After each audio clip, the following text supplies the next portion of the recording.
Estamos em um ciclo de rememoração e o achado no complexo piramidal é igual ao que Harry Sheldon e os fundadores deste programa de TV queriam legar para futuras civilizações ressurgirem das cinzas mais velozmente.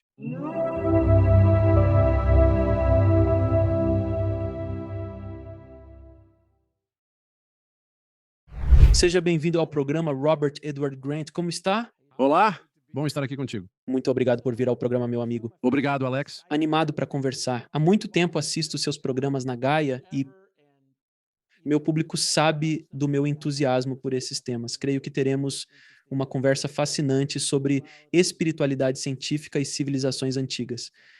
Iniciando, quero perguntar, amigo, sobre o termo polímata que tenho ouvido. Pode explicar aos ouvintes o que é um polímata? Polímata significa, na verdade, muitos aprendizados. A maioria acredita que mate se refere à matemática, o que é parcialmente correto. Contudo, até a era de Aristóteles, matemática significava todo aprendizado, não apenas o estudo da quantidade. Aristóteles a definiu mais especificamente como ciência da quantidade. Isso foi antes de Platão, o mentor de Aristóteles. Certo. Ainda que se conhecessem, ele era uma espécie de mentor mais velho para Aristóteles. Desde Sócrates e Pitágoras, na antiguidade, a matemática era o processo de aprendizado, pois é a linguagem de todo saber. O que te inspirou a começar o seu trabalho em tantas áreas diferentes? Sempre fui muito curioso. Não queria ser rotulado em uma única categoria. Quando estava no ensino médio, eu era músico. Também amava a arte. Eu tinha interesses muito amplos. Adoro viajar. Tive sorte na minha vida. Já estive em mais de 140 países. Morei em 9 países diferentes e aprendi 8 línguas diferentes ao longo da minha vida. E o motivo pelo qual aprendi essas línguas é porque eu queria entender as culturas dos lugares onde morei. E pensei que a melhor maneira de aprender a cultura é, de fato, aprender a língua deles. Então comecei a ver o mundo de uma maneira muito diferente. Sempre observei o mundo por uma perspectiva que julgava ser comum. Contudo, percebi que minha visão era única, diferente da maioria. Desde cedo, isso me fez questionar se havia algo errado comigo. Preocupava-me que enxergar o mundo de forma distinta pudesse ser negativo, pois talvez eu percebesse coisas que outros não viam. Essa diferença me fazia duvidar da minha integridade, se eu realmente compartilhava as mesmas experiências que os outros. E o que eu percebi com o tempo foi que aquela fraqueza que eu sentia desde cedo era, na verdade, a minha maior força. E eu acho que essas coisas que muitas vezes acreditamos ser nossas grandes fraquezas têm a oportunidade de se tornar nossas maiores forças quando percebemos por que estão lá e qual o propósito de termos essas forças e características. É a nossa singularidade que nos torna muito, muito divinos. E eu penso que é isso que o universo mais quer, a nossa singularidade, e que encontremos essa autenticidade. Então, para mim, encontrar essa singularidade e vivenciá-la foi, através da música e em partes iguais de matemática e geometria e história antiga e sabedoria, ensinamentos assim como esoterismo e misticismo. Eu também a encontrei através do estudo das ciências naturais, que inclui física, química e biologia, etc. Então, todas essas coisas, você começa a perceber que há um fio condutor, que entrelaça e tece por tudo isso. Como é esse fio dourado comum que é tecido nesse tapete de experiências. E esse fio dourado comum é a noção de que a matemática é a linguagem subjacente de tudo, e até estados emocionais podem ser descritos matematicamente. Então, quando você começa a perceber isso, você começa a pensar: espera aí, provavelmente há um propósito maior que eu ainda não percebi até este ponto da minha vida. Sinto que estou à beira de começar a entender e compreender. Então, sim, quero dizer, vamos falar um pouco sobre civilizações antigas, um dos muitos temas que se pode abordar nas culturas antigas. Como o seu estudo dessas civilizações antigas, da história perdida, das culturas, influenciou suas próprias crenças espirituais? Movendo-se ao longo, teve um impacto enorme, porque eu acho o melhor indicador do futuro é provavelmente olhar para a história. A história não se repete necessariamente, mas certamente tem suas rimas. E é assim que eu penso sobre isso. A história não se repete, mas tem essa característica de rimar. Então, talvez estejamos em uma grande canção de rap, sei lá, Mas o fato é que eu acho que há uma grande sabedoria. E eu acho que parte disso foi porque, quando eu era criança, lembro que aos 15 anos, como um jovem, eu achava que meus pais não eram muito inteligentes. E quando eu completei 22 anos, como disse Mark Twain, fiquei espantado com o quanto meus pais haviam aprendido nos últimos 7 anos. Isso é incrível. E quando você para refletir sobre isso, lembro-me de quando era criança e acreditava que tudo era preto no branco. Eu pensava, por que não simplesmente eliminar ou aplicar a pena de morte a todos que cometem atos ruins, como assassinatos, certo? Mas à medida que o tempo passa, você começa a entender que o que parecia ser tão simples e claro, na verdade se revela muito mais complicado, sobre um estudo dos tons de cinza e das diversas gradações que eles representam, o que de fato simboliza a formação da sabedoria. Começar a entender que nem tudo é preto no branco. Isso demanda que compreendamos, empatia, e sejamos capazes de observar as coisas a partir de múltiplas perspectivas, pois não vemos o universo como ele realmente é, mas sim como nós somos. Portanto, cada pessoa tem seu próprio ponto de vista singular sobre como vê e entende o mundo. Para nós, é comum ficarmos presos à ideia de que precisa existir uma verdade objetiva. No entanto, talvez a única verdade objetiva real seja a soma de todas as perspectivas subjetivas possíveis dessa verdade. É por isso que temos um crime. E na cena do crime pode haver 30 testemunhas oculares. E então você tem no tribunal 30 relatos diferentes do que aconteceu, que são muito divergentes entre si. Todos são muito diferentes. Como pode ser assim? Bem, é porque a verdade é mais como um prisma, com muitíssimas facetas. E o que faz o universo é se experienciar através dos nossos olhos e adicionando novas facetas para também ampliar nossa sabedoria e conhecimento. Assim, cada um oferece ao universo a chance de se ver pelos nossos olhos. Isso é uma expansão de perspectiva. E amo geometria porque ela ampliou minhas visões. É o ensino espiritual de expandir sua consciência. Quanto mais se alarga, mais clareza se tem das coisas. Isso mesmo. Ser capaz de expandir a nossa consciência é o que nos permite ter empatia. Quando você está no extremo do pensamento narcisista, e o narcisismo na sociedade talvez esteja no auge, mas isso pode ser a porta para um renascimento da espiritualidade e crescimento espiritual. Pois ao atingirmos esse nível de narcisismo, acreditamos que o mundo deve se alinhar à nossa visão. Tendemos a ser apaixonados pelas coisas que gostamos e a querer eliminar o que nos desagrada no mundo. São, na verdade, coisas que todos deveriam querer eliminar e se livrar. Por isso existe a cultura do cancelamento. Porque as coisas que não se alinham com essa narrativa, a gente não sabe o que fazer com elas. E isso é o auge do narcisismo e do comportamento narcisista, simplesmente apagar e dizer que não existe, porque só o narcisista não consegue ver que ele é todas essas coisas, ou ela é todas essas coisas. A pessoa que julga outra negativamente está, na verdade, sofrendo daquilo que julga no outro e simplesmente não consegue perceber porque não tem uma visão de 360 graus de si mesma. Está apenas vendo a única verdade que quer projetar para o mundo, não o que realmente está fazendo dentro desse mundo.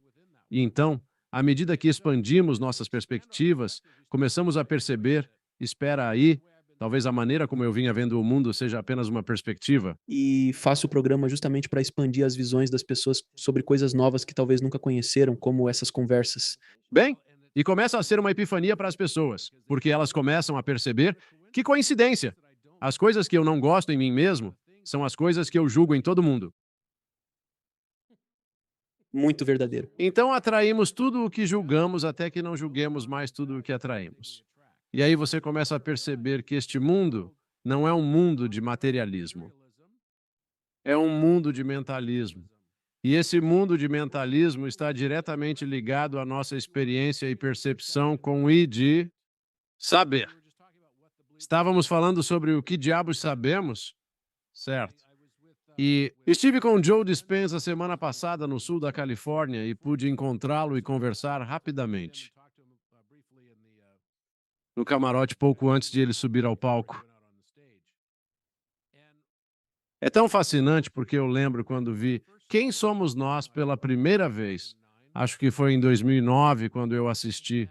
E isso teve um impacto profundo em mim, pois comecei a perceber que a forma como eu observava o mundo ao meu redor estava de fato influenciando aquilo que eu observava. Então, tem uma parte do quem somos nós, que você deve se lembrar, que contém o fenômeno da dupla fenda. O fenômeno da dupla fenda é um experimento que demonstra partículas, o que consideramos como partículas e materialidade, podem, na verdade, operar como ondas de potencialidade e podem alternar entre ondas ou partículas. Isso também ocorre na teoria dos números. Pegue um número como 7. Na sua forma de partícula, seria apenas 7. É um valor discreto, mas se você calcular 1/7, é 0,142857. Esses 6 dígitos, 142857, repetem-se infinitamente como uma onda, 142857. Parece uma distribuição seno-cosseno, não é? Assim, os números são infinitos e discretos simultaneamente. É como uma função espelho de um QX. Então, isso significa que quando observamos algo, se conseguirmos nos abster de julgá-lo imediatamente, ele ainda pode permanecer neste reino da potencialidade. Pode ser muitas coisas. Vou te dar um exemplo. Vamos tornar isso algo prático. Qual foi o pior que já aconteceu contigo, Alex? Quase fiz um filme de 20 milhões com um mafioso. Certo, então você quase fez um filme de 20 milhões de dólares com um mafioso. Bem, você poderia ter dito, ei, mas vai ser sobre a máfia, né? Vai saber, né? Quer dizer, você tem um doutorado em quase fazer um filme, mas do jeito que você falou, parece que quase fez um filme de 20 milhões com um mafioso. Então, por que quase? Porque eu não terminei. Nunca aconteceu, ok? Foi só uma jornada. Então, agora, ao olhar para trás, você considera isso realmente ruim ou potencial? Uma das melhores coisas que te aconteceram? Ah, com certeza é a melhor coisa que já me aconteceu, mas também, ao mesmo tempo, uma das piores coisas que já me aconteceram. Isso é o que me impulsiona todos os dias tentando ajudar as pessoas. Por causa do que passei, tendo minha vida ameaçada e meus sonhos destruídos, estando perto do meu sonho e destruindo meu sonho. É um turbilhão de coisas. Então, sim, é a melhor e a pior coisa que já me aconteceu. Então, pode existir ambos ao mesmo tempo exato. Então, isso é fascinante, porque quando acontecia, há quantos anos foi isso para você? Quase 20. Então você provavelmente se borrava de medo todo dia, né? Porque você não vai querer se meter com a máfia. Se algo der errado, pode achar uma cabeça de cavalo na cama, entende? É um desses acordos.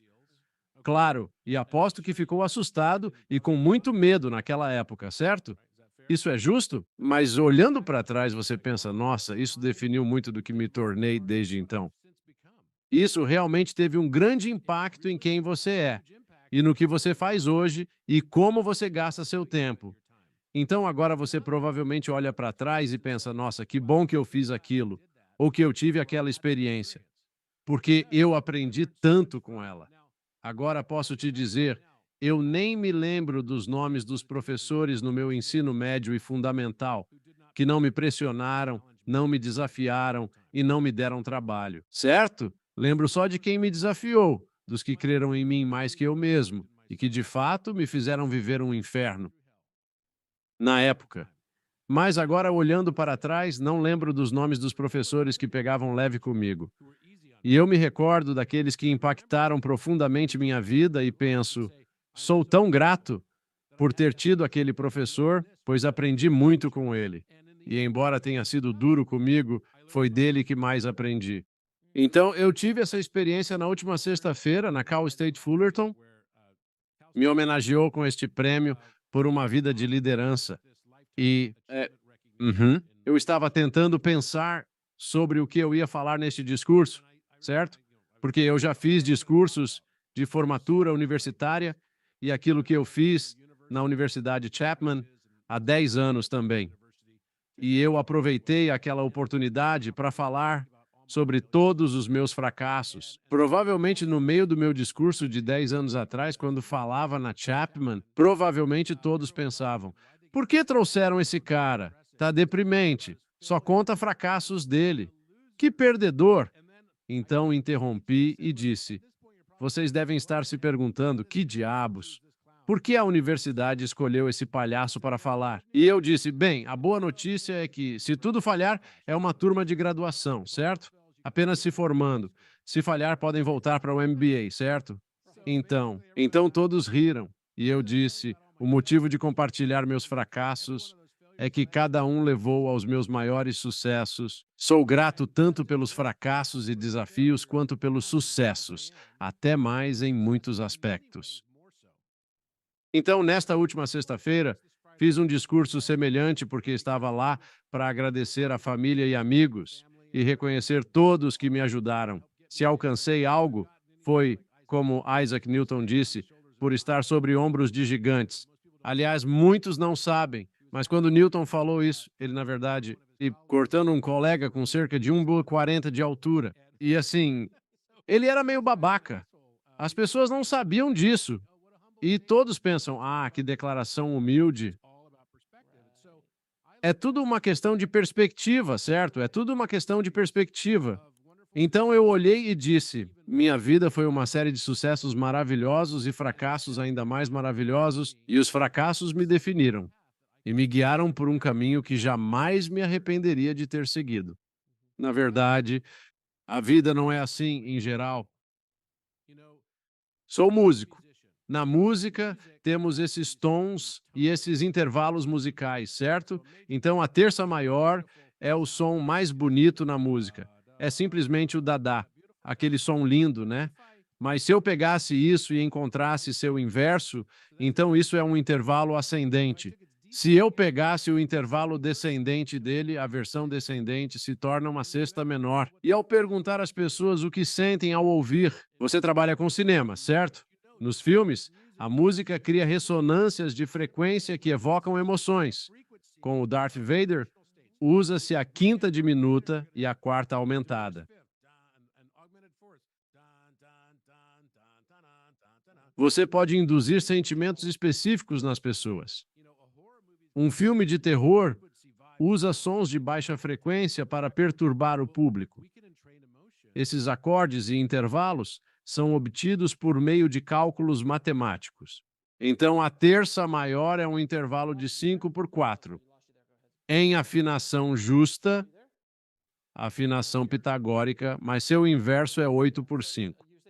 E o que é fascinante sobre isso é que 5 sobre 4 seria na altura em relação à metade da base de uma pirâmide. E 8 sobre 5 é a base em relação à altura de uma pirâmide. Refiro-me à pirâmide de Miquerinos, no Planalto de Gizé. Esta é a terceira pirâmide de Gizé. Então, ela tem as proporções matemáticas da terça maior e da sexta menor perfeitamente embutidas. Sim, tem. Mas o que isso significa e por que fariam isso? Bem, é preciso entender que outras pirâmides também mostram todas as 13 dos intervalos musicais e proporções. Provavelmente nunca ouviu isso antes. Aprende vendo. Então, o que significa? Ao ver a pirâmide de Menkauré, sentimos amor? É uma construção belíssima, verdadeiramente magnífica. E, ainda assim, há algo sombrio naquela pirâmide. Há um aspecto sombrio e oculto naquela pirâmide. E se olharmos de outro modo, transforma-se em desolação e tragédia. Assim dizem as pessoas ao ouvir uma terça maior que dá, certo? Ouvimos isso e pensamos: ah, que lindo. Depois segue, dá, e agora temos uma quinta perfeita além da terça maior. E estamos aqui dizendo: nossa, que som incrível. Parece amor e estabilidade. Agora pegamos os inversos e temos desilusão e tragédia. Então, talvez, os construtores de pirâmides nos dizem algo sobre a natureza da vida e experiência, que na experiência do amor é a semente do desamor. E a única diferença é uma questão de tempo, porque as notas são exatamente iguais. Para uma terça maior, toque de dó para mi. para uma forma descendente vá do dó agudo de volta ao mi. São as mesmas notas, feitas em ordem diferente. É uma diferença na função do tempo. Então, isso nos leva a uma bela introdução à nossa conversa sobre as pirâmides. Vamos falar sobre as pirâmides, porque eu vi um pouco do trabalho que você fez na decodificação das pirâmides, e é absolutamente fascinante. Primeira pergunta: quem construiu as pirâmides, segundo suas pesquisas? Na minha opinião, seria o que denominaríamos Metatron. Se você se aprofundar na história antiga do Egito, quem construiu as pirâmides? Foi Thoth quem as ergueu. E quem é o arquiteto? Então, Thoth é um homem que teve muitos nomes diferentes, mas ele também era um deus egípcio. E como um deus egípcio, você sabe, ele era o deus da sabedoria. Parece um íbis com um bico proeminente. Possui símbolos e vários animais o representam. Um de seus simbolismos é o babuíno. Certo, vem tipo da Babilônia. Babuíno, querido, é babuíno. E então, Thoth era esse deus da sabedoria que também era um mago e um alquimista. Ele era a pessoa que se dizia ter sido o deus de todos os pesos e medidas.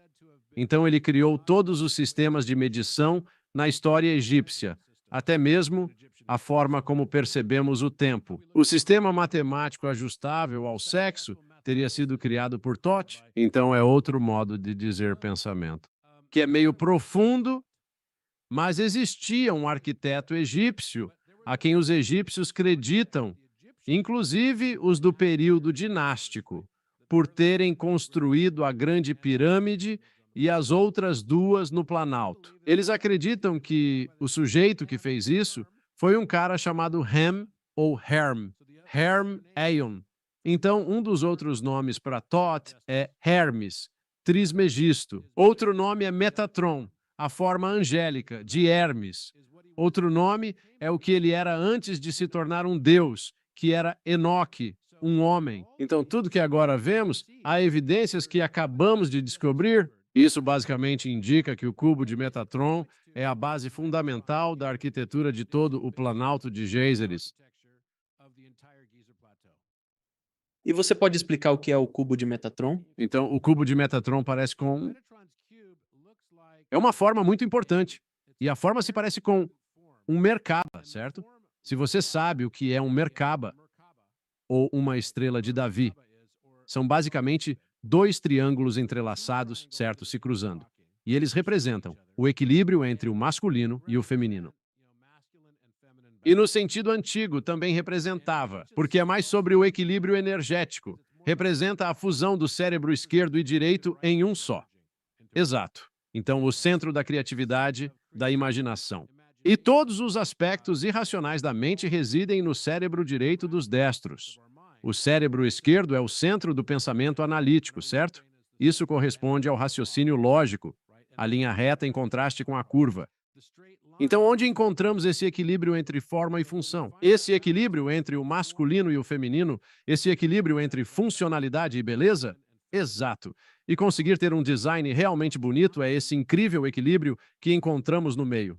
E eu acho que é exatamente isso. O que você remeteria tudo de volta? Hermes, traço, Majestus, ou Metatron, ou Enoque.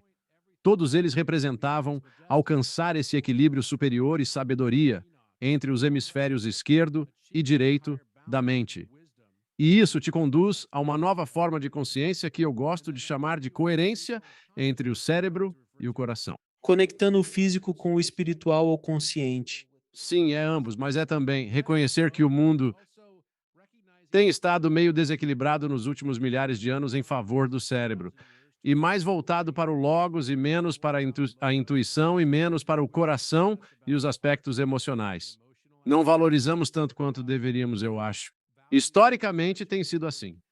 E assim como eu comparava o quanto meus pais se tornaram sábios em apenas 7 anos, certo, não foram meus pais que mudaram. Fui eu que mudei. Mudei no que eu valorizava. Mudei na forma como eu os via. Minha experiência com diferentes culturas mundiais me fez ver as coisas de outra forma, mais ampla. Estudar a sabedoria antiga é crucial para nós como povo, cultura e espécie. Agora podemos olhar para trás e perceber que eles talvez tenham aprendido lições sobre como manter o equilíbrio ao longo do tempo.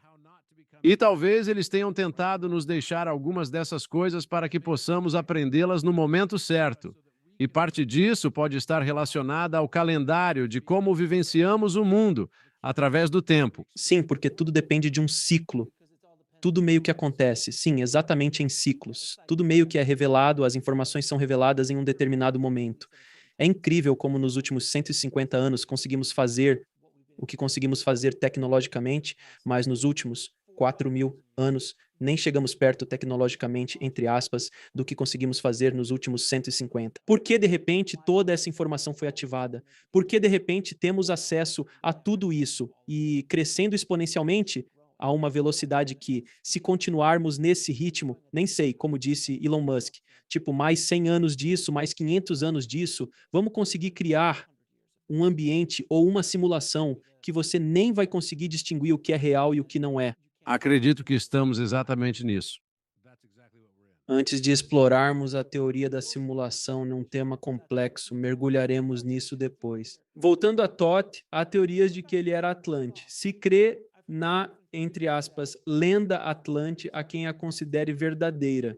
Platão, claro, era um crente, que ele era um sacerdote, um dos sacerdotes que escapou e foi para o Egito. Havia um punhado deles que se espalhou por diferentes áreas do mundo, como na Mesoamérica, Índia, todos esses lugares onde começamos a ver esse conhecimento surgiu do nada. E se você e eu fôssemos a um lugar mais você do que eu fosse a um lugar que tivesse povos nativos que nunca viram qualquer tipo de tecnologia e você tentasse reconstruir a sociedade com seu conhecimento, seria visto como um deus. Na verdade, com esse saber, você seria tido como místico. Você entenderia tudo num nível distinto dos demais. Isso é justo dizer? Eu acho que sim. E é engraçado porque sempre foi assim ao longo da história. O que consideramos espiritualidade é só ciência ainda não compreendida. Ou magia, exato. Se eu tivesse uma dessas há 100 anos, mesmo que Tesla já falasse sobre a chegada delas, certo, pareceria magia para qualquer outra pessoa. Carro teria carro. Exatamente. Então, essa noção de que estamos nos envolvendo com espiritualidade não científica, bem, pode ser ciência que ainda não entendemos. E eu acredito que seja esse o caso. Acho que ainda nem sequer compreendemos realmente o que é a noção de tempo, como o tempo se cicla por si. E eu nem acho que temos um entendimento básico sobre o que realmente é a velocidade da luz, ou mesmo o que é o vácuo. Pensamos no vácuo espacial como totalmente vazio, mas posso garantir que não está vazio. De fato, é frequentemente chamado de plenum, indicando que está cheio, certo? Cheio de algo. E isso eu nomearia éter luminífero, como Tesla o denominava. Aquilo que pensamos ser nada está lá, existe, há sempre algo. E, e então isso realmente te leva a outra toca de coelho de: espera, a escuridão é a ausência de luz ou apenas sua condição oposta? Com certeza, com certeza. Desde que comecei a me envolver com a física quântica, quer dizer, tentando compreendê-la, a teoria de que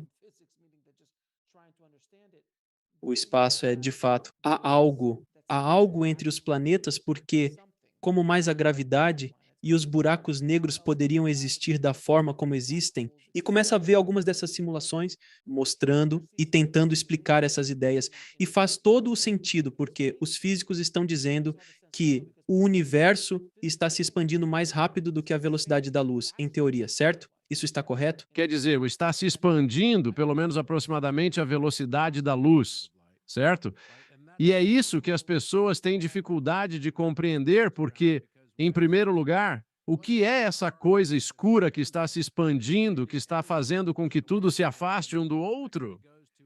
E isso nos leva à teoria da inflação. Em física, acredito que é como um imenso exercício respiratório, uma grande inalação seguida de exalação, passando por ciclos. Esses ciclos, existem para aprendermos em um jogo que nomearia de simulação de vida espiritual. Nessa simulação espiritual, aprendemos através dos opostos. Através da vivência dos opostos, aprendemos conceitos. Imagine escolher de um menu. Quero aprender sobre amor incondicional. Isso implica que enfrentará o amor condicional constantemente, julgando-o com rigor, até que não o julgue mais tão severamente. Quando isso acontecer, terá compreendido o que é experienciar o amor incondicional.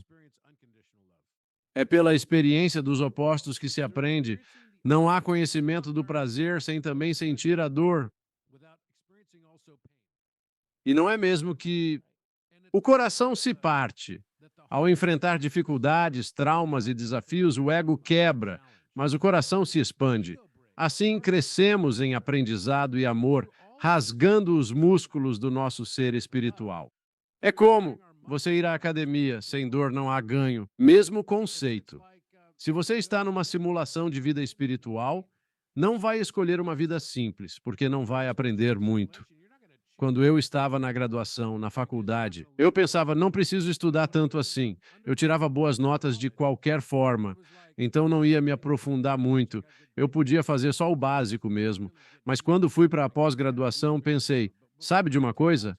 Eu só estou enganando a mim mesmo. Com um pouco mais de sabedoria, percebi que deveria estudar isso porque sou eu quem perde se me engano dessa forma. E foi assim que eu estudei tudo. Queria aprender aquilo de cor e salteado, de trás para frente. Isso era um conceito novo para mim no contexto de ir à escola e o que significava ser um estudante. Mas pela dificuldade, pelo desafio, aprendi mais, tirei maior proveito e creio que é o que escolhemos ao vir para esta existência, aprender pelos opostos. Para aprender amor, exercitar perdão e recordar nossa essência.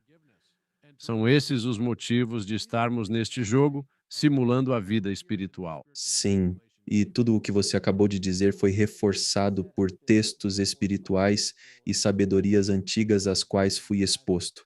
Até mestres espirituais que vieram ao programa dizem exatamente a mesma coisa, com palavras um pouco diferentes, mas tudo faz todo o sentido do mundo. Agora estávamos falando sobre Tot antes. O que são tábuas de esmeralda? Então, as tábuas de esmeralda de Thoth, o Atlante.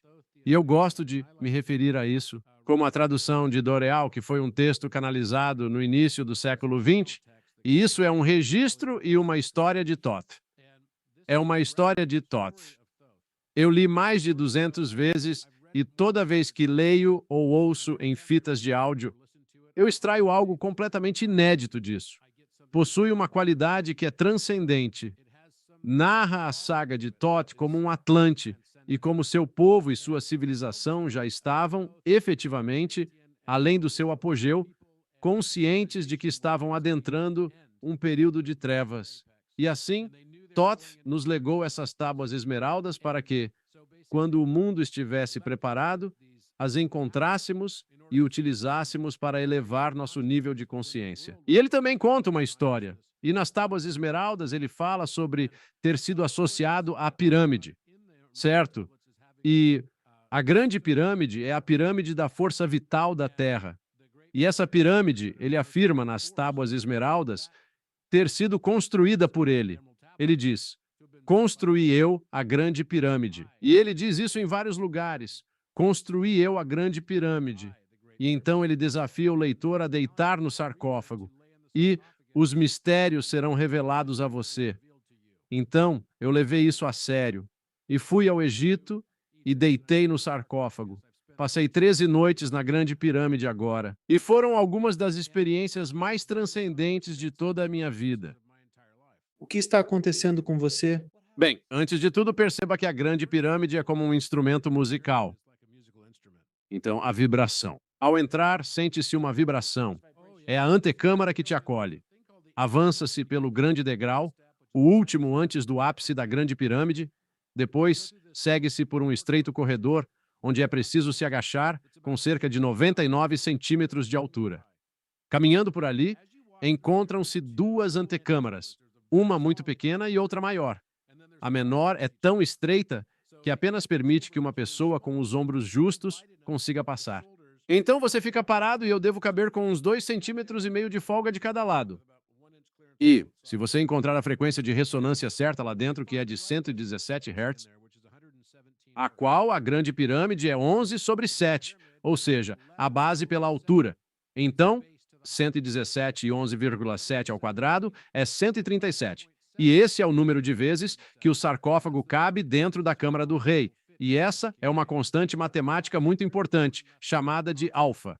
E essa constante matemática é a separação entre luz e escuridão, chamada de constante de acoplamento do elétron. Até o famoso físico Richard Feynman se refere a ela como o número mais misterioso que temos, porque é o limiar onde a luz será emitida ou absorvida por um elétron. Então é a separação literal da luz e escuridão. Agora, ao passar por esse estreito corredor rastejante de apenas 99 centímetros de altura e avançar 2,5 metros, é possível ficar de pé. Lá, você encontra a frequência de ressonância de 117 Hz, que é como um Você não só ouve, mas sente, pois a câmara inteira vibra ao redor. Uau! É como se essa ressonância dissesse uau! E te sacode para valer e você fica tipo, nossa, o que é isso? É quase como se essa pequena câmara fosse onde você se purifica. É como uma purificação, é como uma limpeza vibracional para te limpar antes de você entrar na Câmara do Rei. Certo. Eu fico parado enquanto as pessoas entram. Dou um tapinha nas costas delas quando rastejam por mim, pois o espaço tem só 1,20 metros de largura. Digo, levante-se, e elas se erguem. Elas pensam, consigo ficar de pé. Então eu faço isso com elas. Elas ficam tipo, uau. E então elas entram na próxima antecâmara e lá a ressonância é menor. E depois de fazer isso, você entra na Câmara do Rei. E quando você se deita no sarcófago, você pode ressoar na mesma frequência, aquele mesmo som de zumbido. Assim mesmo. Não precisa fazer mais e nem precisa fazer mais alto. E uma vez que você faça, se estiver deitado no sarcófago, como se estivesse em pé na antecâmara, você sente toda a força da pirâmide se acionar, como um motor. Começa a fazer vrum, vrum, vrum, vrum, vrum, vrum, vrum, vrum, desse jeito. Super alto, tipo muito alto. Você tem que sentir isso. Você precisa sentir isso. Fica com aquela expressão no rosto, tipo, que diabos? Então você vai e eu tô louco pra ir, cara. Sim, não. É a experiência mais incrível que você vai ter na vida, pode acreditar. E muita gente já teve experiências inacreditáveis lá dentro. É, pode ser como uma experiência psicodélica, às vezes, dependendo do motivo de você dormir lá à noite. Bem, antes de tudo, nunca dormi na pirâmide. Passei 13 noites lá, provavelmente mais do que qualquer um que conheço. Mas nunca dormi. Fico acordado descobrindo coisas. Os mistérios estão escondidos em todas as paredes e na matemática da arquitetura. Se isso te interessa, temos um novo filme que acabamos de fazer, chamado Giza, o Santo Graal da Geometria. E está no YouTube agora mesmo. E nós o lançamos há cerca de uma semana. Mas, basicamente, ele mostra a relação geométrica que encontramos com o cubo de Metatron, que depois define todo o Planalto de Gizé, e que as três pirâmides foram feitas pelo mesmo projeto, que acreditamos ter sido executado simultaneamente. A história do Kéops, Miquerinos e Khéphren. Então, Kéops é o avô, depois veio o filho Khéphren e, em seguida, o neto. Era Miquerinos. Todos tinham pirâmides de tamanhos distintos e muitos acham que, de algum modo, Miquerinos tinha menos dinheiro. Ele dilapidou a fortuna familiar de algum modo. Não faz sentido. As três pirâmides construídas juntas são baseadas no cinturão de Órion, dentro da constelação de Órion. Sua orientação, seja vista de cima ou do solo, está intimamente ligada à conexão com o cubo de Metatron. Portanto, este é o primeiro indício concreto e inequivocamente matemático que possuímos. Essa é a parte bela da descoberta. É a evidência concreta inicial de que Metatron, Thoth, Enoque ou Hermes Trismegisto tiveram um papel no desenho da pirâmide, seguindo um plano centralizado. E todo o Planalto de Gizé é baseado nesse plano, que acaba por revirar grande parte da narrativa que temos, porque não é possível que ela tenha sido construída ao longo de mais de 100 anos, certo? Teria sido com o mesmo plano em mente, simultaneamente. Mais rápido que 100, bem mais rápido. Bem, deixe-me perguntar, qual idade você acha que isso tem? Acredito que as pirâmides têm 13 mil anos. Que remonta ao final do período Dres recente. Sim, o período do Dries recente acontece e em seguida são construídas as pirâmides. Porque essa é a outra questão sobre a narrativa convencional da arqueologia e ciência sugere que por 6.000 anos houve constante aprimoramento humano. Contudo, as grandes pirâmides parecem ter sido o ápice dessa evolução construtiva. Posteriormente, a qualidade das edificações declinou, ao contrário do esperado progresso de cabanas para arranha-céus. Enquanto avançamos em tecnologia e sofisticação, as técnicas usadas nas pirâmides parecem ter se perdido. E isso não é o único lugar onde observamos esse fenômeno. Vemos isso em Ollantaytambo, que fica no Peru. Exato. Vemos em Machu Picchu. Você pode encontrar locais onde existem sítios mais antigos, embutidos, sítios que depois foram transitados ou tiveram intrusos que chegaram ou se estabeleceram lá, e então eles fizeram melhorias. E sempre usaram pedras menores, bem menores, certo? Porque não conseguiam erguer aquelas pedras gigantescas. O mesmo se aplica às pirâmides, construídas com 9 grandes blocos de pedra. Em todo o Egito, certo? 9 pirâmides. As demais todas têm pedras pequenas. E acreditamos, do ponto de vista acadêmico, que a pirâmide mais antiga foi o complexo de Djoser, que fica em Saqqara, a pirâmide em degraus. Mas essa pirâmide nem é simétrica. Não tem, usa mais ou menos tijolos de argila, e construir assim é mais fácil. Ainda assim, existem mais provas de que pirâmides de grandes pedras são bem mais antigas mesmo. Creio que a primeira foi a pirâmide torta.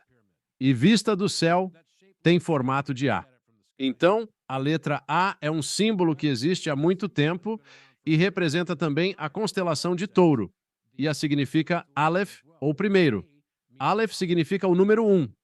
Alfa é o número 1. Deixe-me questionar algo curioso. Como culturas em distintos continentes, sem contato prévio entre si, construíram pirâmides? Desde a Mesoamérica até a Índia e até no Japão, onde recentemente soube da existência delas, essas estruturas estão por todo o mundo. Como é possível se elas são todas de períodos similares ou próximos? Construções parecidas, com pequenas diferenças aqui e ali. Mas o conceito dessas pirâmides, desses monólitos, está espalhado pelo mundo. Como isso pode ser? Porque entendemos a história totalmente errado. Justo. Então, qual que é a sua compreensão da história? Creio que houve uma pré-civilização antes da história conhecida, com evidências emergindo mundialmente. Não sou o único a dizer isso. Muitas pessoas já disseram antes de mim e ainda haverá muitas outras para dizer. Sabe, Graham Hancock fez um grande trabalho nisso. Né? Tem uma série interessante na Netflix sobre o assunto e também tem um programa no Gaia chamado Civilizações Antigas. E tem ainda o que ele fez, que é Apocalipse Antigo. E eu acredito que há claramente evidências. Vou te dar alguns exemplos dessas evidências. Então, não temos motivos para acreditar que os povos que viveram na Mesoamérica e no México tinham alguma relação com o Egito, certo? E ainda assim, vou te jogar alguns números. Então, a base da Pirâmide do Sol, no México, Teotihuacan, que na verdade é Tehuti-Huacan, que é um dos vários nomes de Tote. Tehuti é outro nome para Tot. Então, a base dessa pirâmide tem 230 metros. A base da Grande Pirâmide de Gizé tem 230 metros. A base da Pirâmide da Lua, no México, ao lado da Pirâmide do Sol, são 46 metros. A Grande Pirâmide mede 146 metros. A altura da Pirâmide do Sol, no México, é de 66 metros. E a altura da Pirâmide de Menkaure A terceira menor pirâmide do Planalto de Gizé é de 66 metros. Isso é uma grande coincidência? Me diz que havia algum conhecimento dessa relação harmônica na geometria, porque a geometria é realmente a música que experimentamos com os olhos, que compreendemos em algum momento da nossa história. Essa relação da música, geometria, matemática, todas convergindo para levam a nossas experiências de vida. Essas convergências em nossas vidas existem para termos insights e elevar nossa consciência. Então, como poderia ser que todas as três pirâmides do Planalto de Gizé têm alguma relação com as pirâmides no México e Teotihuacan? Ah, mas espera, não é só isso. Ambas estão precisamente orientadas ao cinturão de Órion. As pirâmides chinesas também estão alinhadas com o cinturão de Órion.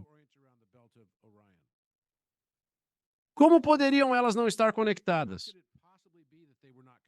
Claro que elas devem ter estado. Antes eu acreditava em coincidências, mas agora já não acredito mais nelas. Eu acho que isso está nos mostrando que o universo inteiro e tudo o que estamos vivenciando não é o que pensávamos que fosse. Fascinante. Bem, deixe-me perguntar isso, porque estamos falando dessas pirâmides e estamos falando de civilizações antigas. Qual era o propósito dessas pirâmides? Porque a história sempre foi que a grande pirâmide é um túmulo, mas nunca vimos nenhum glifo lá dentro. Nada mesmo. Bem, há muitos glifos. Há muitos glifos. Eu não sei. É o que. Não, o outro não podemos. Nós os descobrimos. E é sobre isso que trata o meu programa de televisão na Gaia, certo? Codex. Então, as paredes estão literalmente cobertas de petroglifos, mas eles foram ignorados. São petroglifos gravados. Estão por toda parte e as pessoas não os viram porque foram ignorados. Agora, parte disso também foi que os petroglifos foram de alguma forma apagados, mas muitos ainda estão lá e podem ser vistos. E é esse o tema do meu programa de televisão na Gaia. Qual a diferença entre isso e hieróglifos? Petroglifos são desenhos ou escritas antigas gravadas em rochas, similares a pinturas rupestres. Diferentemente dos hieróglifos que representam uma linguagem, não identificamos uma linguagem nas paredes. Não há hieróglifos narrando histórias que uma pedra de Rosetta ajudaria a decifrar. O que observamos são representações simbólicas, como a árvore do conhecimento do bem e do mal. Há dragões. Tem até DNA na parede da Câmara Norte, literalmente DNA com pares de nucleotídeos e tudo mais gravado na parede, e vemos uma vaca e um touro que representam os Apis e Hathor, assim como parede sul, uma cena aquática. E atrás o sarcófago da Câmara do Rei na parede oeste, temos o rosto do que parece ser uma cabeça alienígena. É muito nítido. E um olho de Ra no centro, bem como mais DNA naquelas paredes. Também observamos na pirâmide de Menkaure. Na última ida, descobrimos uma cena literal do Jardim do Éden, com a árvore da vida, do conhecimento, do bem e do mal, e um rio cercado de serpentes por toda parte, como serpentes. Mas são diferentes das encontradas em tumbas, completamente diferentes. Não são tumbas. Sim. Então, o que que eram? Essa é a minha pergunta. O que que eram todas? Qual o propósito delas? Creio que as pirâmides visam a ascensão espiritual. Claro, é um dispositivo de ascensão espiritual. Já viu esse programa na Apple TV+. Chama-se Fundação. Ah, já ouvi falar, mas não vi. É uma história de Isaac Asimov. E narra a história de uma civilização remota numa galáxia. Isso foi há uns 12 mil anos atrás, certo? E eles estavam entrando em uma nova fase do calendário deles, que é cíclico, que ia entrar em uma fase de escuridão. E então eles tinham um matemático famoso. O nome dele era Harry Sheldon, no livro. É ficção, mas a arte imita a vida como muitas vezes acontece. Então ele prevê, usando seus métodos astrológicos e matemáticos, que a civilização deles vai ser dizimada. totalmente dizimada. Então, o que ele faz é convencer a todos de que precisam tomar e colocam todas as suas informações nessa forma, um cuboctaedro. Então, comprimem todos os dados da civilização nessa forma. Mas tem que fazer isso de um jeito que as pessoas que o encontrarem possam decifrá-lo, para que possam emergir das cinzas e retornar mais rapidamente a uma forma de civilização avançada, após terem estado mortas por milhares de anos. Creio que o complexo da pirâmide simboliza informações embutidas na sua matemática, informações que hoje compreendemos. É inegável. Relaciona-se ao intervalo musical, abrangendo o espectro total da luz e do som, definindo nossa experiência, que até mesmo as emoções são baseadas na nossa interpretação e interpolação da experiência do som e da luz. E que nesse processo, à medida que descobrimos, ampliamos perspectivas e expandimos nossa consciência. E nos recordamos de quem somos no processo. Podemos, então, avançar ao próximo estágio da jornada do herói. Acredito que as pirâmides, como complexo, servem para elevar a consciência. Isso é o propósito. Como Harry Sheldon fez na estrutura cubo-octaédrica, acredito que o mesmo ocorreu com a pirâmide. E isso é bom. Saiba que, atualmente, temos quase todo o conhecimento que existe ao alcance dos nossos dedos, basicamente, com a internet, entre aspas, ainda que haja muito que não está lá, mas falando de modo geral. Mas amanhã, se tudo desaparecer, não haverá um conector USB para o futuro. Temos um problema com isso no cinema. Na indústria cinematográfica, estamos tentando arquivar e preservar a história do cinema, porque todo mundo pensa, DVDs ou discos rígidos, isso é ótimo. Mas daqui a 1000 anos, 500 anos, 100 anos, será que vão conseguir conectar isso ao que estiver disponível? Agora mesmo, filme à moda antiga, luz através do celuloide ainda é o melhor jeito de arquivar cinema. Muito melhor que discos rígidos, porque há 100 anos você colocava luz no celuloide e tinha uma imagem e som. E a mesma coisa acontece hoje. Mas isso é parecido com o conceito desse conhecimento que você está tentando proteger. E faz todo o sentido do mundo, porque teria que ser feito de um jeito que, quando alguém como você ou outra pessoa vê isso e pensa, bem, espera aí, quais são essas dimensões? Aqui isso está conectado. Está tudo lá, mas você tem que decifrar, essencialmente. Sim, o complexo da pirâmide parece um grande relógio musical. Isso ilustra para nós a natureza do tempo, e o tempo é a criptografia que nos impede de acessar a dimensão superior, a quinta dimensão. Temos eixos, certo? Você tem uma linha e os eixos X e Y, que dão duas dimensões medidas em área. Uma linha é medida pelo comprimento. Adicionando o eixo Z, temos X, Y e Z, formando três dimensões. Isso te dá noção de profundidade, certo? E assim, profundamente. Agora usamos volume para medir. A primeira dimensão é o comprimento de um segmento. A segunda dimensão é área, x vezes y. E então você tem uma terceira dimensão que nos dá volume. Então a quarta dimensão seria basicamente agora rotação, movimento no eixo Z, certo? E eixo X e eixo Y. E essa rotação e movimento que temos é o que chamamos de quarta dimensão do tempo. O tempo vira codificação para outra dimensão. Você tem que romper com o tempo. Creio que o complexo das grandes pirâmides é um enorme relógio. É um relógio que marca o ciclo de precessão dos equinócios de 24 mil anos. E eu faço questão de não dizer 25 mil anos ou 25.920, porque há um ciclo longo e um ciclo curto nisso. O ciclo longo é de 25.920 anos. Então, metade desse ciclo seria a metade disso, né? Ou seja, 12.960. E o fim do ciclo curto é apenas 10.800, o que totaliza 21.600 para o ciclo completo. Então, você tem... A média é 24 mil. Conforme nos aproximamos de Sirius A, nossa estrela irmã, experimentamos um efeito estilingue, certo? Ganhamos velocidade ao contorná-la devido à força gravitacional. Isso envolve efeitos de dilatação temporal pela massa. Estamos a 8,6 anos-luz da estrela irmã Sirius A e B. E estamos passando por esse ciclo da memória, certo? O que descobrimos, e acredito que estamos revelando nas pirâmides, é similar ao que Harry Seldon e os da série Fundação queriam preservar para civilizações futuras ressurgirem das ruínas mais rápido. E o que você está dizendo sobre esse ciclo de 24 mil anos é praticamente o mesmo que o antigo sábio Yukteswar explicou a respeito dos yugas.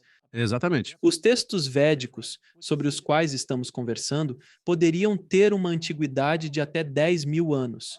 Mesmo que os estudiosos desses textos afirmem que eles datam de 4 ou 5 mil anos, existem muitos que sustentam que são, de fato, muito mais antigos do que isso. Tudo se baseia em 24. Tudo, até mesmo o nosso sistema de tempo e até a própria música, baseia-se em quarto de tom, escala cromática de quartos de tom, não de semitons. Estive me dedicando a isso e acabei de compartilhar uma publicação no Instagram sobre isso ontem à noite. Baseia-se na quaternidade de 20 elementos, literalmente 20 quaternidades.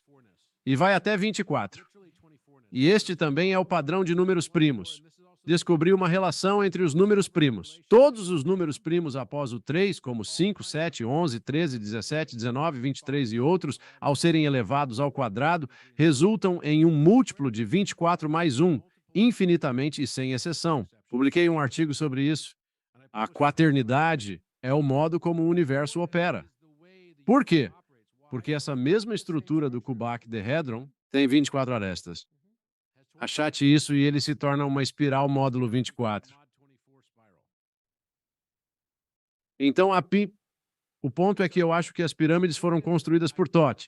Faz parte da simulação e é a parte da simulação que tem a intenção de nos despertar, em vez de, nos dar um tapa.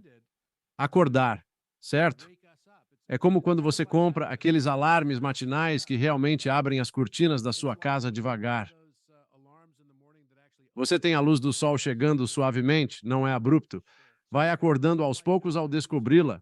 Cada parte é brilhantemente planejada. É algo além deste mundo, disso tenho certeza absoluta.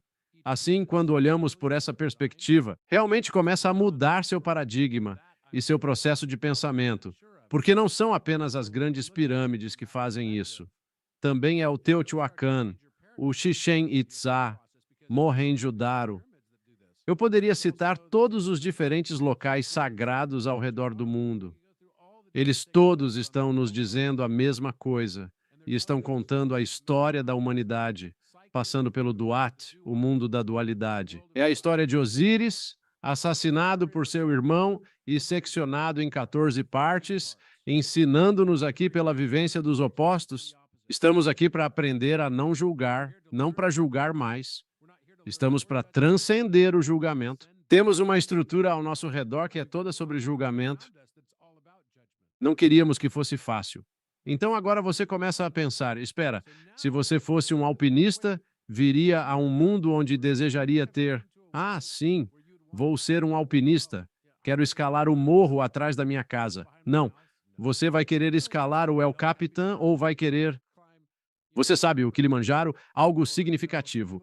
E se você não conseguir, vai ficar pensando, eu tenho que voltar, eu tenho que alcançar o próximo nível nesse jogo.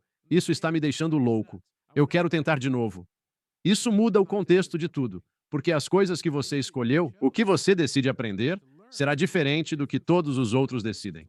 Isso modifica o contexto da experiência de vida como um todo, pois você começa a perceber que todas as coisas que você julgava nas outras pessoas, como o sofrimento ao nascer, são reflexos das suas próprias escolhas de sofrimento. O fim do sofrimento é perceber que ele não é real. É só sua escolha e o que pensava. Era destino ou apenas o livre-arbítrio do seu eu superior que escolheu tudo isso? Então, Robert, deixa eu te perguntar. Já que estamos falando do Planalto e aquele outro pequeno detalhe no Planalto, o pequeno leão que fica ao lado, A esfinge. A esfinge, qual sua idade? Quem a construiu? É mais antiga que as pirâmides? Então, é difícil dizer sobre a esfinge, nós não sabemos. Eu estava com Robert Schoch há algumas semanas, numa conferência em San Diego, e num painel juntos ele datou a esfinge com mais de 5.000 anos. Isso supera a história dinástica, que sugere uma esfinge de 400 anos, construída por Khafre, que eles acreditam ser o construtor da segunda pirâmide.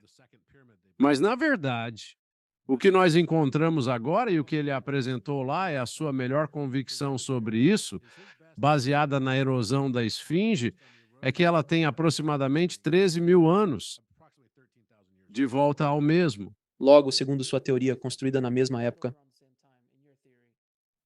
Isso significaria que esse teria sido o fim do último ciclo dourado, certo? Então, se o calendário total de um lado dele é de 13.000 anos ou 12.000, são basicamente 25.920 divididos por 212.960. Então, 13.000 anos e o outro lado fica com 10.800. Para reentrarmos no próximo ciclo, seriam cerca de 10.800 anos a partir de agora. Literalmente, estamos no lado oposto do ciclo, se ele for uma elipse total. É exatamente onde estamos agora, olhando para trás. Era de Aquário, certo? Então, a esfinge teria sido colocada na era do signo de Leão, que teria sido, o oposto seria Aquário, que é água. Então, claro, foi destruído pela água. Então, é o oposto neste ciclo. Observando esses ciclos, pode-se apontar grandes acontecimentos na história. A Era de Touro, certo? Você pode percorrer cada um desses períodos ao longo da nossa história. Touro foi um período de grande aprendizado e expansão. E isso teria sido, digamos, 4.000 anos antes de Cristo, algo nesse período, certo? O período sumério, etc. Então você pode continuar nessa linha e perceber, ok, durante o tempo de Isaías, teria sido o período de Áries, muitas guerras e conquistas durante esse tempo. Claramente referimos-nos às guerras helenísticas, mesmo naquele período. Ele fala da vinda de Jesus, o Cordeiro de Deus. Na era de Áries, na época de Moisés, marcava-se a porta com sangue de cordeiro para proteção. Tudo era sobre o cordeiro. Com Jesus inicia-se a era de peixes, e ele promete: farei de vocês pescadores de homens. E os símbolos opostos nessa astrologia também serão a sombra, consequência para a sociedade. Então, qual era o símbolo oposto da era de peixes? O símbolo oposto de peixes era o que, você sabe, é virgem. Eu não sei. A Virgem. Então, por que você acha que veneramos nos últimos 2.000 anos essa pequena noção de virgindade, a Virgem Maria, certo? Todas essas simbologias que temos de nascimento imaculado, etc. Porque tudo isso está atrelado a essa noção de pureza e essa maneira puritana de pensar o mundo. Agora estamos entrando na era de Aquário. Então, qual é o nosso oposto agora? É o leão de novo. Então, por que o ouro está se tornando relevante na nossa visão de sociedade? Certo, há 30, 40 anos, o ouro como cor era impopular em joias e afins. Não era popular na minha infância. Hoje é muito popular. As pessoas querem ouro porque faz parte dessa consciência coletiva, da ciclicidade de tudo. E, ao mesmo tempo, Áries. O oposto de Áries era Libra. Então, durante esse período de grandes conquistas, a conquista romana e tudo mais nessa época, os etruscos, você também teve um aprendizado incrível que veio com Libra. Isso é uma característica do aprendizado: justiça, governança, certo. O equilíbrio da balança, estamos em um grande relógio que é zodiacal e ele representa as experiências pelas quais passamos, mudando os cenários. É como trocar o cenário no palco para um cineasta. Você sabe exatamente o que eu quero dizer. Mas deixa eu perguntar, né, então. Agora, a linha do tempo humana. parece que está sendo constantemente reavaliada, porque aparentemente há 13 mil anos éramos caçadores-coletores. Então isso não faz sentido na narrativa convencional que nos ensinaram por centenas de anos até agora. Então, Göbekli Tepe é simplesmente um sítio enorme, monolítico, que também foi datado de cerca de 13 mil anos. Mas há outras coisas que estão começando a surgir. E me corrija, por favor, talvez você saiba melhor do que eu, que estão empurrando a linha do tempo para trás 20 mil, 30 mil anos. Talvez haja outros ciclos retrocedendo mais 26 mil anos e além. Existe mais algo a recuar à história humana? Ah, eu acho que vamos continuar descobrindo que isso vem acontecendo há muito, muito, muito tempo. Que estamos passando por esses ciclos repetidas e repetidas vezes. Está se repetindo. Mas estamos ascendendo gradualmente? Parece que sim. Eu acho que viemos aqui para vivenciar. É como se, como eu disse, é uma simulação da vida espiritual. Muitos diferentes povos passaram por aqui ao longo do tempo, que passaram por essa ação de expandir além do mundo da dualidade, expandir além do Duat.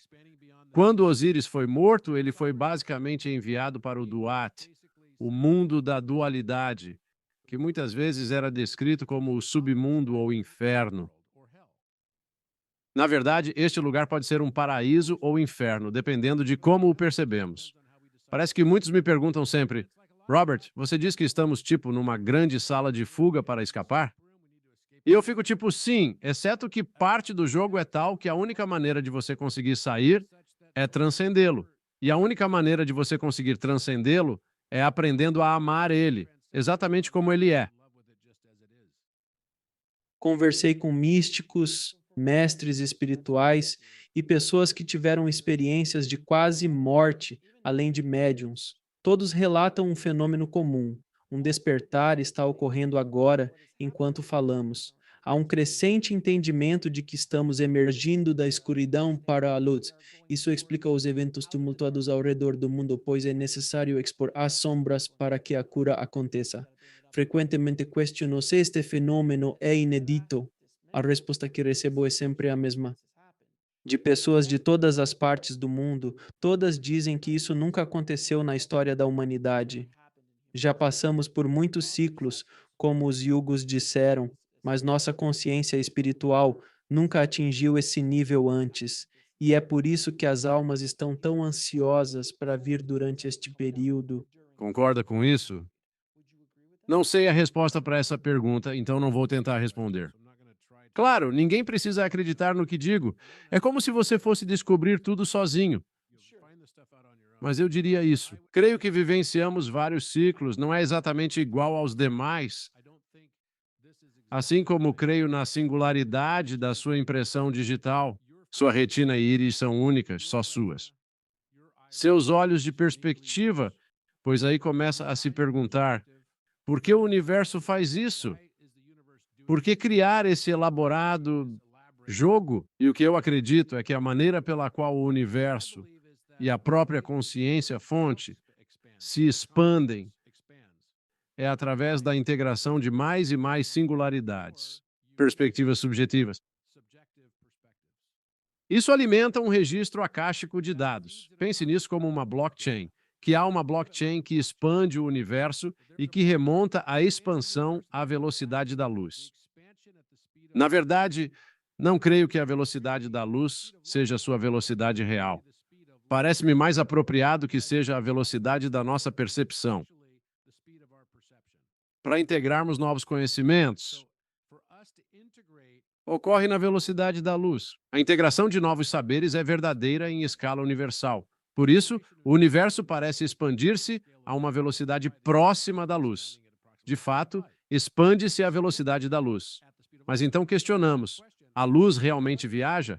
Eu diria que não, ela não viaja. Provavelmente você pensa: Robert, sobre o que diabos fala? Sabemos que a luz se propaga, certo? Errado. Deixe-me perguntar: já foi a jogos de futebol, certo? E você vai a um estádio e já esteve lá quando teve uma onda? Certo. Então, o que você faz quando vem a onda? A onda chega, que é uma perturbação de energia. Ela percorre o estádio e aí você levanta e depois se senta, certo? Você tem dois modos, a excitação ativa de levantar e a desativada de sentar. Você de fato deu a volta completa ao redor do estádio? Não, não, não. Nem fótons, nem moléculas de água. Quando ocorre um grande terremoto no Japão, próximo a Fukushima, a água que chega às praias da Califórnia não é a água que veio do Japão. Há apenas dois estados para as moléculas de água no oceano. Estão em excitação ou sem excitação. Então, quando acreditamos, isso vale para todos os fenômenos de onda. Não importa. Não há evidências de que fótons realmente viajem. O que acontece é que há uma excitação e uma desexcitação dentro de um campo etérico, que parece tela LED, em um holograma. Há uma posição ligada e outra desligada. A energia flui. O que julgamos ser material, na verdade, não é material. Na verdade, é tudo mental. Então, ao mover minha mão assim, cada vez que eu atravesso outro campo cúbico do éter perene, ele continua a se recriar à medida que eu o movo. Em teoria, deveria passar minha mão direto por ele. Mas há algo mais nesse construto específico que nos faz acreditar que você não pode passar a mão diretamente por ele. E isso realmente está muito alinhado com o que todos os yogis têm dito, Deu meus pensamentos. certo? E a fé pode mover montanhas. Certo. Você poderia estar em dois lugares ao mesmo tempo e levitar. São poderes yogis de outro nível de consciência. Exatamente. Então, o propósito inteiro deste lugar é ser um campo de treinamento para nós termos a realização de que sempre tivemos esses poderes. E se você vai criar um jogo de simulação e digamos que você seja onisciente, onipotente e onipresente, o único jogo que faria sentido seria uma limitação dos seus poderes, onde gradualmente reconquista poderes e ter percepções durante todo o processo. Então é isso, eu acredito. O caminho da espiritualidade, geometria, matemática, quando você começa a se aprofundar nisso, percebe que tudo está conectado e que você escolheu tudo isso. Você escolheu tudo isso para se apaixonar por essa experiência. E percebe que, uma vez apaixonado por isso, você não precisa mais sofrer, porque até nas tristezas e dificuldades você se apaixona por elas. E ao aceitar isso, percebe que tudo ocorre não contra, mas por e através de você. Então não precisa mais sofrer, pois a resistência que aplicamos cria a persistência da experiência. Robert, ideias profundas e pensamentos intensos. Boa sorte. Essas sementes estão germinando nas mentes porque é algo muito poderoso. Se você apenas supere o ego e ultrapasse a percepção. Todos caímos. O programa foi bem feito. A gente se engana direitinho. É fabuloso. Que programação incrível. Especialistas. Mas veja o que ocorreu na Covid, né? Todo mundo começou a despertar. É um despertar em massa agora, porque é a hora de acontecer. E tudo está acontecendo tão rapidamente porque há tantas caricaturas bizarras que simplesmente não fazem mais sentido. Certo, exatamente. A ideia de trabalhar 40 horas por 40 anos numa fábrica e se aposentar aos 65 com um relógio. Viver uma vida miserável por 40 anos era o que pais e avós faziam.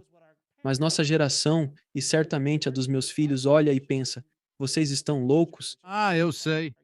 Meu filme preferido é Office Space, de 1999, né? Aquele em que eles estão num cubículo e vão roubar dinheiro do banco, pegando uma fração de centavo de cada um. Aí eles erram tudo e ficam tipo, ah, vamos ser pegos. E aí eles ficam tipo, o que que vamos fazer, cara? O que que vamos fazer? Tamo ferrado. Tamo encrencado até o pescoço. E tem aquele cara, o baixinho do Oriente Médio. E aí ele fala, você quer? O cara de Silicon Valley, o personagem principal, diz, você quer passar o resto da sua vida num cubículo nesse emprego de 9 a 5, sério, nessa existência horrível, e o cara tá, só posso sonhar com essa estabilidade no emprego. Um filme tão bom. É assim, sejamos sinceros, pessoal. A vida tem mais além disso. Estamos despertando para esse jogo. Deixa eu te perguntar isso. Voltando ao Egito por um instante, eu ouvi falar desse conceito chamado escolas de mistérios, no Egito, na Índia e no Tibete, porque eu tenho estudado onde Jesus esteve entre os 12 e os 13 anos. Sim, ele foi para a Índia e para o Tibete. Ele estudou o jainismo, estudou o budismo, ele estudou. Certo, toda essa ladainha. Sim, parte da Bíblia, eu chamo isso de parte do blá blá blá. Eu sempre gosto. Onde esteve isso? As escolas de mistérios. Dizem que ele foi às escolas de mistérios no Egito. Já ouvi você mencionar essas escolas. Você pode explicar o que eram as escolas de mistérios no Egito? Sim. Então, na verdade, mesmo antes de Jesus, desde que ele tinha dos 12 anos até os 30, não temos realmente nenhum registro dele na Bíblia. Certo, mas logo após seu nascimento. A Sagrada Família, frequentemente mencionada, Maria, José e Jesus, partiu para o Egito, porque precisavam escapar da ordem de Herodes de matar todos os primogênitos masculinos. Certo? E assim, o lugar a que ele foi era um lugar. Existem registros detalhados sobre para onde foram. Eles tomaram um barco em direção ao sul do Egito, ao Alto Nilo, partindo de um lugar conhecido como Mahadi, que significa calendário. E há uma conexão interessante com a história de Da Vinci, pois Da Vinci. Descobrimos que suas pinturas realmente codificavam essas informações. Sim, ia te perguntar sobre isso depois. Então, Mahdi também se refere a um lugar onde ele disse que esteve, na carta que escreveu para o sultão do Cairo quando trabalhava para o sultão do Cairo. E o que descobrimos foi que, em primeiro lugar, muito recentemente, descobriu-se que a mãe de Da Vinci era circassiana. Quem sabe, é mais ou menos como os circassianos seriam como os armênios, próximos à Armênia. Ela deveria ter sido uma escrava que conseguiu sua liberdade, certo? E ela era a mãe de Leonardo, cujo pai era um notário famoso, certo? Pietro era o nome dele. E eles moravam em Vinci. Mas Pietro era um notário bastante famoso, um tipo de advogado, em Florença, que é Florença. Agora, o interessante nisso é que o reino que estava no controle do Egito e da Síria durante a época de Da Vinci era, na verdade, circassiano. Sultões mamelucos eram circassianos. Então, havia uma ligação entre a mãe de Leonardo e a origem dela. E também a mãe, Luke Sultan, Kate Bey. E isto, o sultão foi quem contratou Da Vinci, assim como mais de 100 outros estudiosos da Europa na época, porque ele estava reconstruindo o Cairo. E ele queria que o Cairo fosse essa metrópole próspera, área metropolitana com todos esses prédios ao estilo toscano. E ele trouxe os melhores estudiosos, arquitetos, geômetras e matemáticos de toda a Europa. E um deles era Leonardo. Leonardo codificou tudo isso em sua carta para o sultão Cape Bey. Na verdade, foi enviada para o Devitar, ou o tenente Devadar do próprio sultão.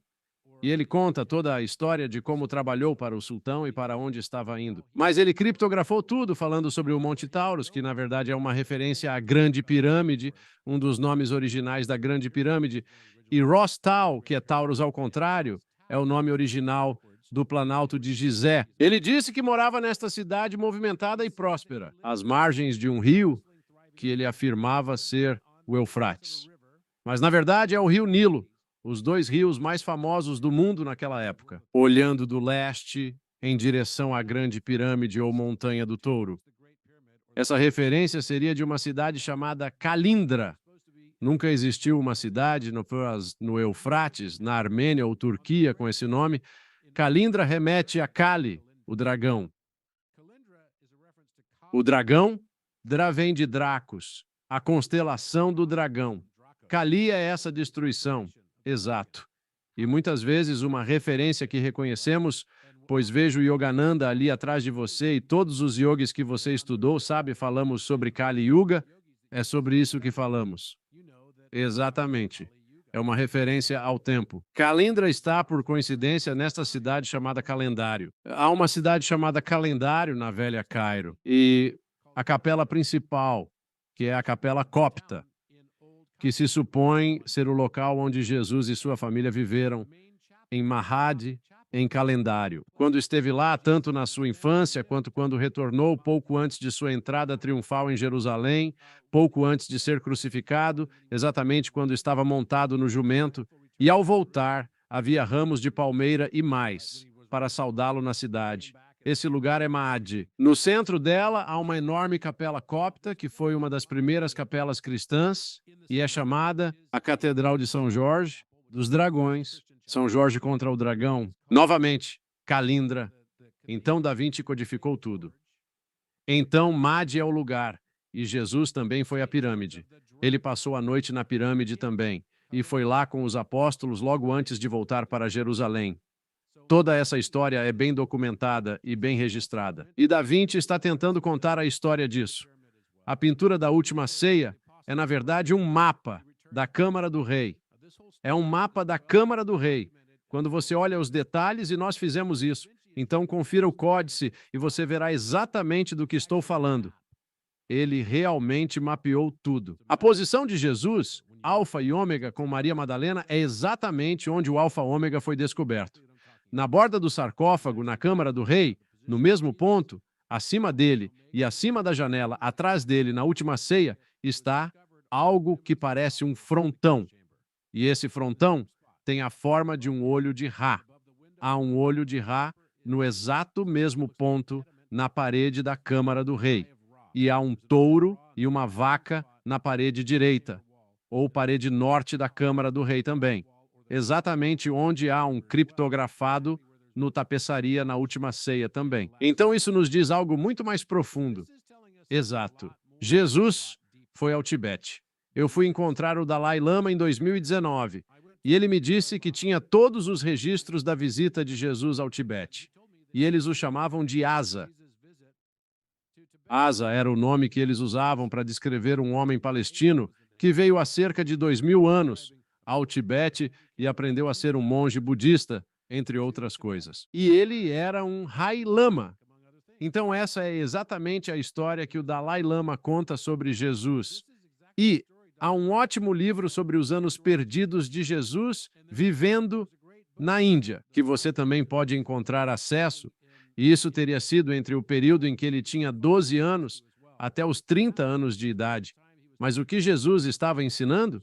Ele estava ensinando algo muito radicalmente diferente ao que o Antigo Testamento nos prescrevia. O Antigo Testamento era um livro. Eu sou um Deus ciumento. Era um livro de olho por olho, dente por dente. Odeie seu inimigo, certo? Mate seu inimigo. Na verdade, mate seu inimigo. Consagre o que ele tem a mim e você será recompensado por isso. É mais ou menos como o pastor que tem um rebanho e diz: Ah, meu rebanho está danificado agora porque tem sol demais no meu lado da colina. O cara lá, ele tem pastos mais verdes e adora um Deus diferente. Eu preciso matá-lo e consagrar a terra dele ao meu Deus. Esse era o conceito do Antigo Testamento. E então o que aconteceu foi que Jesus chegou e... Não, espera não. Existem só dois grandes mandamentos: amar o Senhor Deus de todo o coração, força e entendimento, e amar o próximo como a ti mesmo. Perdoa a pessoa que te ofendeu não apenas uma vez, mas sim 70 vezes 7. Certo? Então, não há limite para quantas vezes. Isso era basicamente uma forma de dizer 70 vezes 7. Isso dá 490 vezes. É muita vez. É muita vez que você vai perdoar alguém. E depois ele disse: Não julgue para não ser julgado com o mesmo julgamento que impõe aos outros. Estamos vivendo essa experiência. Ele nos conduzia a uma visão mais elevada e transcendente do mundo. Não apenas falou, não se proclamou Deus, mas tentava mostrar que todos somos divinos. O universo inteiro é manifestação de Deus. Deus não é um objeto animado dentro de tudo. Ele é o criador de tudo e é tudo. Não há nada no universo que não seja Deus, incluindo a escuridão, incluindo as coisas que percebemos como más e ruins. Temos a ideia de que Deus é só bom. É como dizer que o universo é só bom. Não, existe equilíbrio no universo. A luz necessita da escuridão, assim como a escuridão necessita da luz. Ao comprar um diamante, peço primeiro para o colocarem contra um pano de veludo preto que absorve toda a luz, porque faz o diamante brilhar mais intensamente. O diamante e a luz precisa da escuridão. É o contraste que lhe confere beleza. Então todas essas escolas e os pensamentos da Índia, Tibete e Egito foram o que trouxeram. Basicamente tenho dito isso, e muitos antes de mim, que Jesus foi um grande yogi, Ele foi grande yogi. e é assim que a Índia o chama. Sim, sem dúvida. E ele fez coisas que eram. E ele fez coisas de yoga. Quando você começa a estudar os textos védicos que discutem poderes yogis, percebe que ele demonstrava muitos desses poderes, pois havia transcendido sua consciência, onde ele podia fazer essas coisas. E basicamente ele estava tentando elevar a humanidade. E ele conseguiu de muitas formas. Mas seus ensinamentos, claro, foram um pouco deturpados. Sim, porque de repente todos começaram a adaptar isso à própria conveniência. Porque não vemos o mundo como ele realmente é, mas sim como nós somos. E quando olhamos para o mundo ao nosso redor, acreditamos que as coisas são éticas. Acontecem de ser as coisas da nossa perspectiva. E eu nem gosto de chamar isso de ponto de vista. Eu chamo de nossos pontos de vantagem. As coisas que nos beneficiam são as que escolhemos como nossas únicas opções éticas para a sociedade. Que coisa! É isso, exatamente. Você está certo. Roberto, agora eu queria conversar com você sobre algo que tem surgido recentemente e eu adoraria ouvir o que você pensa a respeito. Antártica. E foram encontradas pirâmides sob o gelo? Com o derretimento atual, o que terá ocorrido naquele continente? Há milhares de anos ele florescia sem estar sob gelo, segundo a geologia. O que você supõe que há lá? E o que estamos desvendando e encontraremos sobre civilizações antigas ali? Paulo, eu acredito que neste ciclo, a cada 13 mil anos, ocorre uma mudança cíclica. Essa mudança cíclica vem com alguma calamidade? Certo, pode estar relacionado à inversão dos polos magnéticos. E essa inversão dos polos tem a característica de, se for uma mudança drástica dos polos, é totalmente dentro do campo do possível que haja uma separação enquanto a Terra está em movimento e girando em seu eixo, certo? Está em movimento. Imagine se de repente a Terra parasse bruscamente de girar. Você terá uma separação das placas que literalmente irão flutuar. E isso, claro, também vai causar um grande deslocamento na maneira como a água é deslocada, porque o planeta é coberto. 70% do planeta é água, aproximadamente. Agora você viaja a cerca de 1.600 quilômetros aí para bruscamente. Você vai ter um deslocamento enorme nessa banheira gigante, certo? E o que também vai acontecer é que você vai ter um deslocamento dos continentes. Costumamos ver tudo como deslocamentos lentos. Não creio que sejam sempre lentos, pois esse é nosso paradigma. Talvez seja uma reorganização total dos continentes, desencadeada por grandes mudanças polares. As mudanças polares são bem documentadas e conhecidas cientificamente. Ocorrem em pontos intermediários, aproximadamente do ciclo de precessão dos equinócios, de 24 mil anos ou 13 mil anos para nós, na longa fase final. Creio que a Antártida, como vimos nos mapas escolares, já fez parte de Pangeia e outros supercontinentes que existiram e depois se dividiram. Há quem acredite numa teoria de inflação terrestre, sugerindo que todos os continentes eram conectados. Com o crescimento do diâmetro terrestre, eles foram se distanciando progressivamente. Isso se assemelha à expansão do universo, impulsionada pela matéria escura e energia escura. Então, o que ocorre na Antártida? Acredito que haja pirâmides lá? Sim, acredito. Não sei exatamente o que estamos vendo nas fotografias, mas não me surpreenderia que por baixo de e muitos metros, certo, de gelo congelado, que certamente encontraremos algo ali. Eu acredito plenamente nisso. sem dúvida na minha mente. Algumas pessoas acreditam que a Antártida que conhecemos pode ter sido a Atlântida, ou talvez Mu. Certo, uma das outras civilizações antigas que teria tido lemurianos.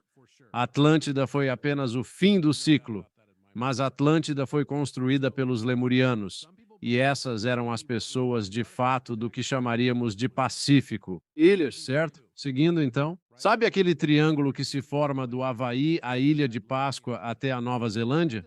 Pois é, há um grande triângulo ali e esses seriam os remanescentes. Sabe o que também poderia ter sido um continente submerso?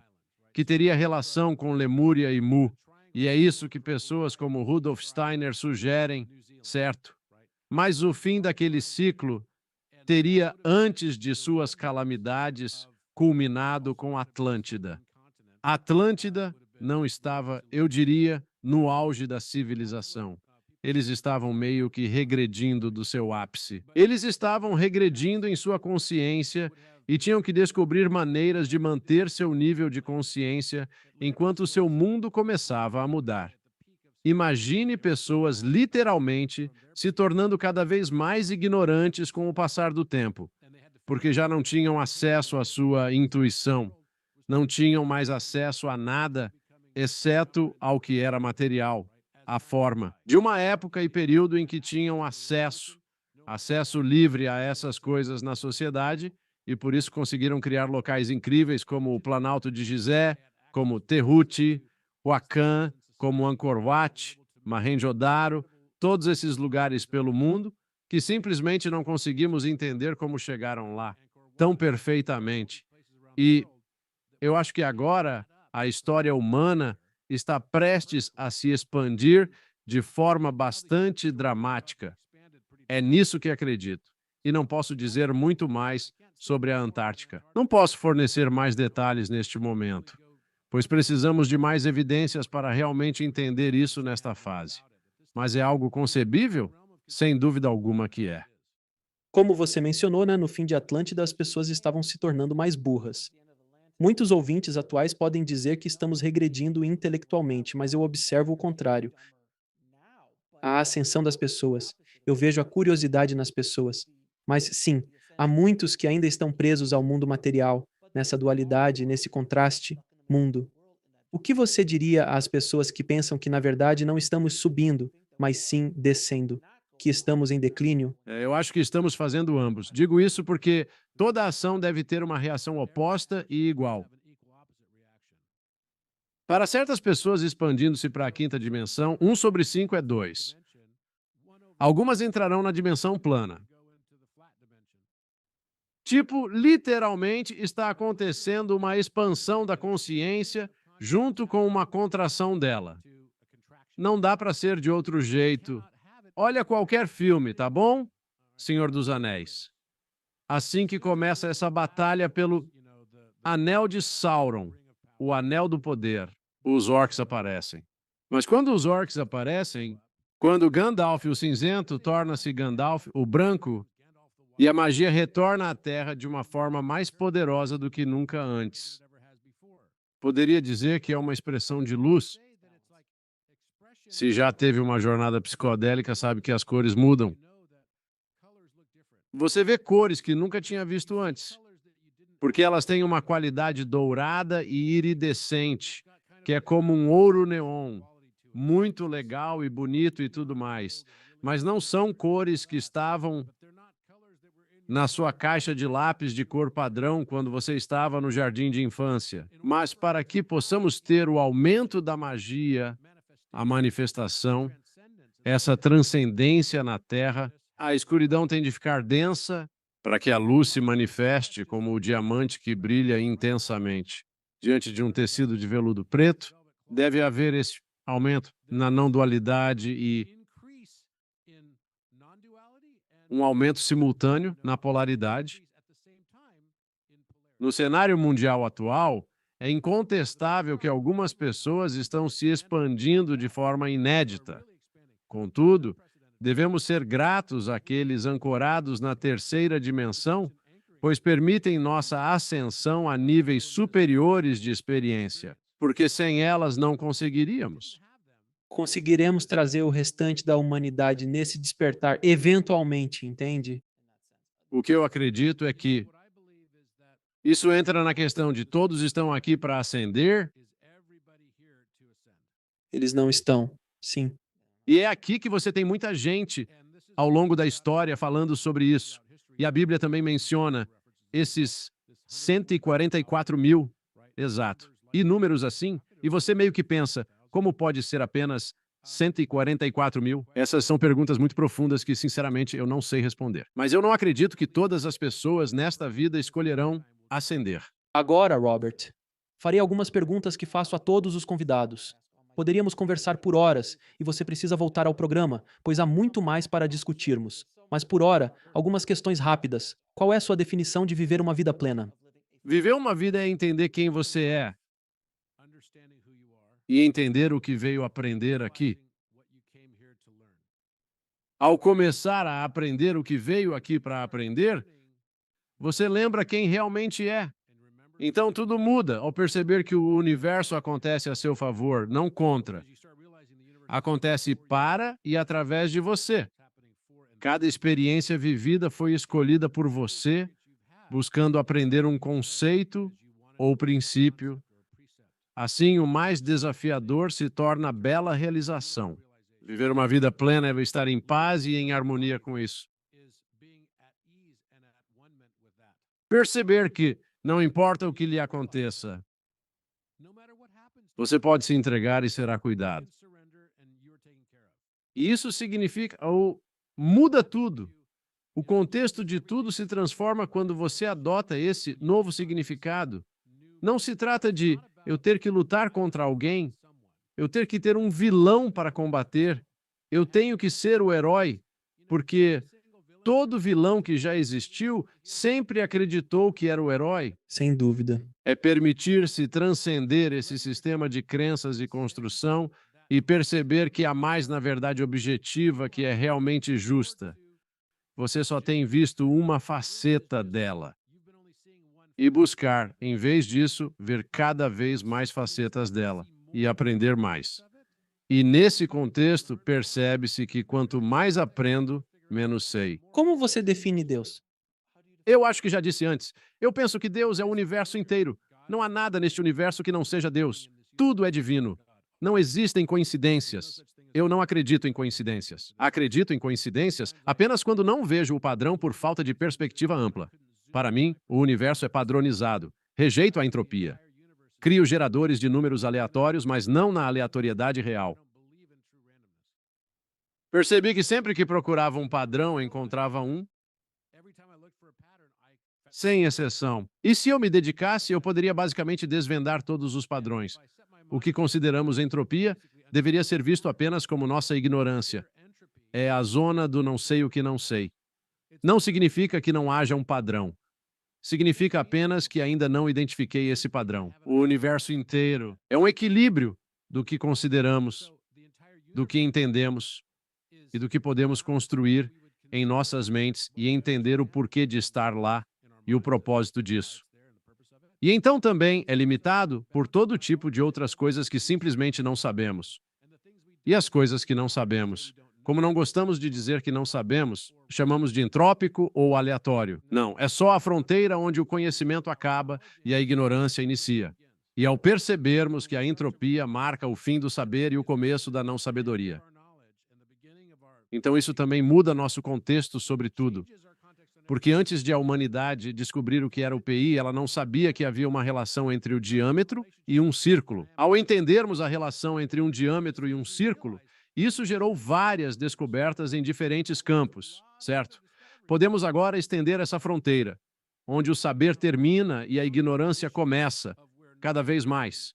E isso ocorre numa velocidade impressionante. Se pudesse voltar no tempo e falar com seu eu jovem, que conselho daria? Curta a jornada. É uma tremenda aventura, não é? Sabe, Alan Watts disse melhor. Ele disse que a humanidade só sofre porque leva muito a sério o que os deuses criaram por diversão. Essa realmente é uma ótima citação. E afinal, Qual é o propósito último da vida? Lembrar quem você é. Porque veio aqui e aprenda a amar e também a ser amado. Resposta incrível. Amigo, onde podem conhecer mais sobre você e seu trabalho notável pelo mundo? Visite meu site robertedwardgrant.com e meu canal no YouTube, Robert Edward Grant. No Instagram, busque Robert Edward Grant com o selo azul. Estou em várias plataformas sociais. Tenho um programa na Gaia, Codex, que obteve um sucesso surpreendente. E tenho vários livros. Meu livro mais recente é um chamado Polímata. Bem aqui. Tenho outro livro, Philomath, sobre teoria dos números e geometria. Não é necessário ser especialista para compreendê-lo. E é o mais vendido na Amazon em matemática, especificamente em teoria dos números, há 2 anos. Isso é incrível, Robert. Tem alguma mensagem de despedida ao público? Ame e seja amado e relaxe. Não leve a jornada tão a sério, divirta-se. Saiba, acho que essa é a maior questão. Não acho que o mundo seja um lugar difícil porque as pessoas se odeiam. Acho que pode ser um lugar difícil porque odiamos a nós mesmos. Mas é através do processo de aprendizado, de aceitar e amar a nós mesmos, que aprenderemos a aceitar e amar o mundo ao nosso redor. E então toda a sua experiência e o mundo, à sua volta, se transformarão completamente. E é isso que significa ser a mudança que você deseja ver no mundo. Roberto, nesse sentido, muito obrigado por participar do programa. Foi um prazer e uma honra conversar com você. Teremos que fazer uma segunda, terceira e quarta partes. Com prazer. Eu te agradeço, meu amigo. Obrigado. Obrigado, Alex. Tenha um bom dia. Obrigado por assistir. Clique em um dos vídeos abaixo para continuar sua jornada e não se esqueça de se inscrever.